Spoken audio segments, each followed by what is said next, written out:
Guys, back to another video. So this video is going to be my match preview and also my predicted 11 for the Blades going away to Bolton Wanderers. So just before I start the video, make sure to drop a like on it. The target for this video is just going to be 5 likes because I'm just rushing it out before I go to work. So I've done myself, well, you can see there on screen, I haven't really put many notes down onto my paper, but I'm just going to try and get through as much as I can in this segment. So I'm going to get through the preview and then you guys can see my predicted 11. So Bolton, I always start off with opposition. So Bolton, they've had such a great start. They've had 10 points from a possible 12, so that's 10 points in 4 matches. They've managed to get a win against West Brom away.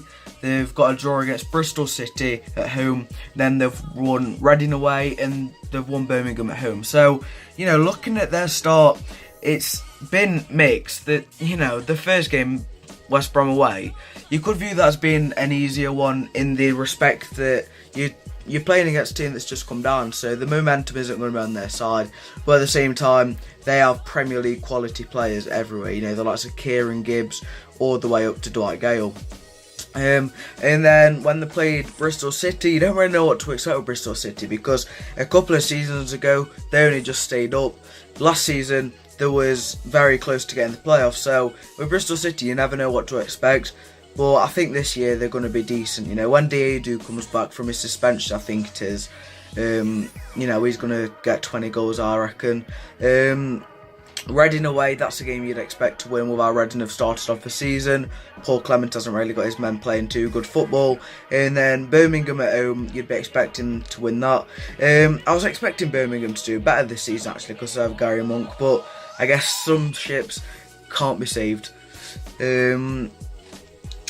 So yeah, that start, you might think it's very, very good, but when you actually think about it, the games could have been tougher.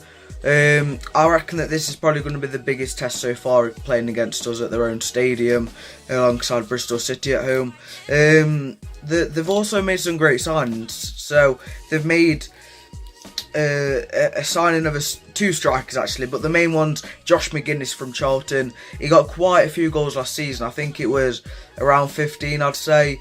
And Charlton signed him from a Scottish side, I think. So, you know, Charlton managed to poach him, and now he's playing Championship football. He's about 6'1"-ish. He's a powerful player. He's very physically demanding, and he could get a goal against us tomorrow. Who knows? They've also signed Oztumer. I think he was from Walsall. He's a very tricky attacking midfielder. He's about 5'4", I think. He's even smaller than me, which is incredible if you've ever saw me in real life. And he made his first start on Wednesday, against Birmingham at home, and apparently he was pretty good. So we could see Oztumer play, a player that I wouldn't have minded the Blades to sign. They've got World Short on loan from Norwich. He's a winger, very fast. Some of you guys will know him because he scored against us last season at the Lane when Norwich won 1-0 and the little rivalry started. I'm not going to get into that again. And the final signing that I want to talk about, I don't know a huge amount about him, but he's a right back and his name's Olkowski. And I don't really know what his great attributes are, but apparently he's had a great start to life in the Championship and he's a very promising player. So that is my little bit on Bolton. If I've missed anything out, Bolton fans, tell me down in the comments. I've just got a message, that's funny. So I haven't really got too much to speak about on the Blades. In the last match, we obviously got that 2-1 win against Norwich, our first home win of the season. It was a match where we really should have wrapped it up a lot sooner. It took us until the 95th minute for Billy Sharp to pop up from a nice goal. It really was. It was a nice play, and then he had to just tap it in. He managed to escape Tim Closer, and got the cop shaking. But I suppose I'll just talk about the Blades injuries. So apparently Baldock's still going to be out with the knee injury that he got.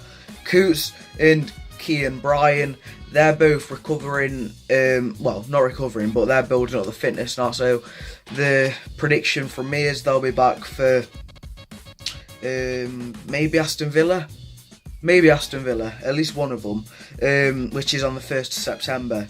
and I should be going to that. I'm not 100% sure yet. And then Duffy, apparently he's in line to return.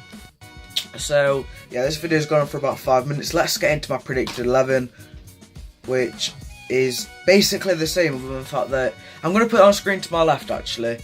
To my right actually, that is what it is, I am. To the right of your screens. So I'm putting in Duffy for Mark Woodburn, which I don't think you guys can really argue. He didn't have the best against Woodburn, didn't he? Got brung off at half time.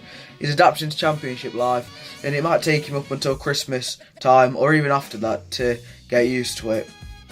But he's a very promising player, Woodburn. There's nothing against him. He's just taking time to develop. Dean Henderson in there. What a player. What a bloody player he is. I'm going to move back to middle now because I think you guys can establish what the lineup is. What a player. He's got passion for the team as well. I thought that not signing Jamal Blackman on loan again and getting Dean Henderson was a bad decision. How wrong I've been proven. At right back, Freeman. He's really surprised me.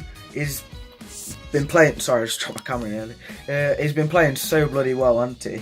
He's had 2 games for us now, QPR and Norwich, and he's been doing well. The only criticism I've got is he's had to be brung off at about the 60th or 70th minute. But, you know, we can't expect him to be the fittest of players because he's very injury prone. And Baldock has been ahead of him for a lot of the last season. So, yeah, Freeman came and done a beautiful job. I'm expecting him to start again. Bash Egan and O'Connell. As much as I'd like to see Stearman in there, we only conceded 1 goal and we were solid on Saturday against Norwich. So I'm not expecting a change in the lineup in the back 3. Left back it's Stevens. Instead of moaning, I'm just going to say that it's bound to happen. Stevens will start unless there's an injury. And if there's an injury, expect it to be Lafferty, not Norrington Davis. And then in midfield it's Norwood, Flecky and Duffy. Norwood, what a player. What a bloody player he is. He's come into the lineup. We all thought getting rid of Evans, we didn't think that we were going to have a very good replacement to come in, and how wrong we've been proven. Norwood, from the second that we brought him into the club, that match he had against Hull on the Tuesday night in the Cup, us Blades fans, well, the Blades fans that went or saw it, knew what it was about. I honestly didn't go to that match because I don't really want to go to Bramley on Tuesday night for a cup match. Yeah, Norwood and Flecky, they've built up a beautiful connection. Then Duffy, we did miss him on Saturday. That's just the player that, you know, comes into the midfield, carries the ball, passes it to Leon or Billy, and, you know, keeps us the ball. Duffy, he's just plays such a big role in the side, and you see him, you notice him more when he's not on the pitch, if that makes sense, because you just notice the things that Woodburn doesn't do that Duffy does. And then up front, Clark and Sharp. Clark, the positions that he gets into are phenomenal. He just can't quite finish as well as he could last season at stages, which I'm still up for starting Clark.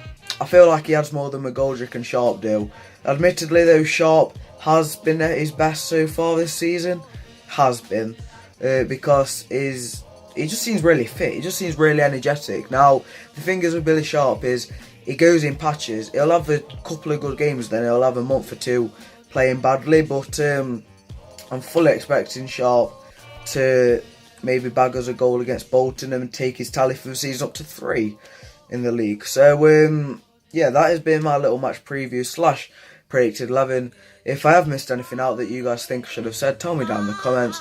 So yeah, like, subscribe, enjoy the rest of your day, and hopefully the Blades can make it 9 points for the season. Come on.